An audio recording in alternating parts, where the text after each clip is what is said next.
Assalamualaikum warahmatullahi wabarakatuh. Ayuhal ahibba. Ada yang menarik dari kajian-kajian ketika kita mulai dari aspek bahasa, sebagaimana dalam kajian-kajian fikih yang dimulai dengan lughatan secara bahasa. Demikian seharusnya sebelum melihat secara istilah, maka melihat secara bahasa. Kenapa? Karena antara bahasa dengan istilah itu sebenarnya tidak jauh berbeda. Hanya kemudian bahasa pada satu aspeknya, kemudian istilah ini yang kemudian menjabarkan apa yang ada pada satu aspek itu, yaitu bahasa, secara bahasanya. Seperti sholat, secara bahasa adalah doa, maka berbeda secara istilah. Tapi keseluruhan aspek di dalam sholat itu dari mulai sampai terakhir adalah banyak yang diucapkan adalah doa-doa. Tapi sholat bukan hanya berdoa, ada gerakan, ada yang lain, tapi tidak jauh berbeda. Ayol ashab. Kemudian yang menarik apa? Iblis dan syaitan yang menjadi kajian kita pada detik ini. Iblis ada beberapa perbedaan, tapi kita lihat. Iblis lughatan secara bahasa ada dua pendapat bahkan lebih. Yang pertama ada yang mengatakan bahwa iblis dari bahasa Arab yang dengan wazan if'il, iblis menunjukkan bahwa ini dari ablasa, dari balash, dari bahasa Arab, yaitu ablasa yublisu, iblis, yaitu bermakna habis, atau bermakna ib'ad minal khair, ya. Al-ib'adu minal khair, itu iblis. Al-ib'ad minal khair, jauh dari kebaikan. Artinya pendapat yang pertama mengatakan ini berasal dari bahasa Arab. Artinya yang lain, al-iblas al-ya'su min rahmatillah, putus asa, pesimisme dari rahmat Allah. Pendapat yang lain, ini bukan dari bahasa Arab. Iblis itu dari ismun ajamiyun. Ini menurut mayoritas, kalau di sini di dalam Taurat itu qalal aktsarun inna iblisa ismun ajamiyun mamnuun minas sarfi. Maka bukan berasal dari bahasa Arab. Ini adalah ajam, artinya di luar Arab. Dan pendapat ini bukan hanya satu dua orang ulama. Al-Ambari misalkan, anna iblis law kana isman arabiyan la yusafkal iklil wal ihlil. Maka tidak bisa.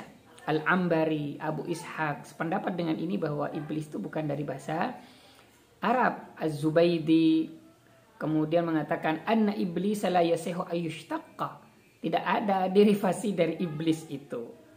Meskipun iblis secara lafzan wa maknan sama, tapi ini bukan berasal dari bahasa Arab. Bahkan Al-Zubaydi tidak sependapat yang mengatakan bahwa iblis itu dari ablasa yublisu yang kemudian ada derivasinya. Ini juga didukung oleh At-Tabari, tidak ada istiqaqnya. Artinya la nadhira lahu min asma'il Arab, tidak ada bahwa iblis itu dari asal Arab, ini ajami. Itu banyak pendapat dari selain mereka, beliau bertiga berempat. Itu secara bahasa. Al-ib'ad anil khair, yaitu jauh dari kebaikan, itu iblis. Kemudian yang kedua, syaitan. Makna bahasanya adalah dari syatana. Syatana artinya ba'udah, jauh. Sama kalau tadi al-ib'ad minal khair, ini syaitan, ini juga bermakna jauh. Jauh dari apa? Jauh atau menjauhkan. Jauh dari kebaikan, dan setan adalah menjauhkan dari kebaikan. Dan terkait dengan setan ini, ulama bersepakat ini berasal dari bahasa Arab. Dan nunnya, nun asli yang di syaitan, nun asli. Artinya bukan nun tambahan, ya.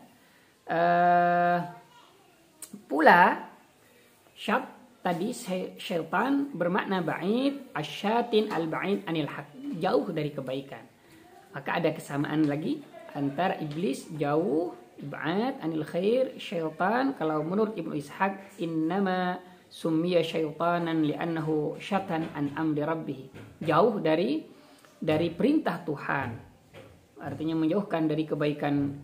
Demikian juga oleh Abu Ubaidah, asyaitan kullu atin mutamarridin min insin au jinnin, segala sesuatu yang di situ ada keburukan, kejelekan baik dari manusia atau jin itu adalah syaitan. Ayul ahibba, yang menarik, siapakah syaitan? Siapakah jin? Ada beberapa pendapat pula bahwa syaitan itu adalah abul jinni, bapaknya dari jin, bapak jin. Iblis bapaknya jin. Sama dengan Nabi Yuna Adam, Bani Adam, bapaknya manusia. Itu pendapat yang pertama. Maka iblis ini adalah jenis jin yang membangkang. Sedangkan syaitan adalah sifat dari keburukan-keburukan itu yang ada pada diri manusia atau jin. Dan ini diperkuat pendapat ini, wa kadzalika ja'alna likulli nabiyyin aduwwas syayatin al-insi wal jinni, bahwa dalam diri manusia atau juga jin ada sifat-sifat di situ, keburukan-keburukan, maka ini disebut dengan syaitan. Maka ada syaitan manusia, ada syaitan jin, karena syaitan di sini adalah sifat. Kalau tadi syaitan adalah sifat, ada yang kemudian syaitan ini menjadi bagian dari iblis, sifatnya iblis. Misalkan wa amma lafdhu syaitan faqad yuradu bihi iblis khassah. Contoh dalam Al-Quran, fa'azallahuma syaitanu anha. Ada yang dimaksud dengan syaitan kullu syaririn mufsidin, setiap kejelekan yang merusak, mengajak ke keburukan baik kepada manusia atau kepada jin, maka itu disebut dengan syaitan.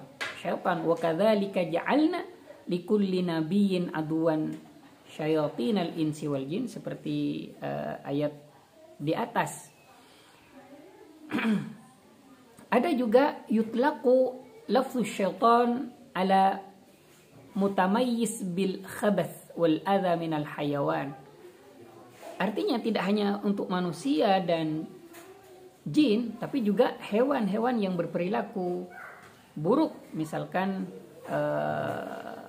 hewan apa yang berperilaku buruk, maka juga masuk dalam kategori menjadi sifat syaitan di situ.